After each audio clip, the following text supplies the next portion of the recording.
আমার নাম হলো রানী মন্ডল। আমার বাড়ি হলো বনবাতাসপুর। আমার বাড়ির যদি অবস্থা ভালো হবে তাহলে তো আমি টাকা দিয়েই অপারেশন করাবো। আমার অবস্থা ভালো নয়, তার জন্য আমি চোখে দেখতে পেতাম না, টাকা পয়সা জোগাড় করতে আবার এই ডাক্তারখানাতে অপারেশন করলাম। যা দিদিমণি, ডাক্তার, আরো আরো অন্য ছেলেরা যারা সহযোগিতা করছিল তারা কিন্তু খুবই আমি ধন্যবাদ দিতে চাই।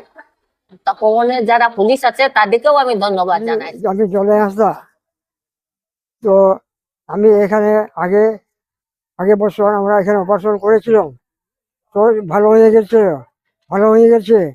তো এখন আবার এই শোরুমকে এসে আমরা আবার অপারেশন করেছি। আমার গরিব, আমার টাকা পয়সা নেই বলে হাসপাতাল আমরা যেতে পারছি না, আর এখানে আমার ভালো হয়ে গেছে।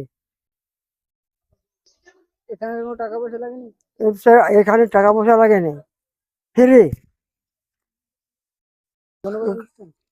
এইখানে খাবার দাবার 2-3 বার দিলে, চা দিলে, বিস্কুট দিলে, মুড়ি দিলে, খিচুড়ি দিলে, ভাতও দিলে, তরকারি দিলে, সবটা ডিম টিম সব দিয়েছে।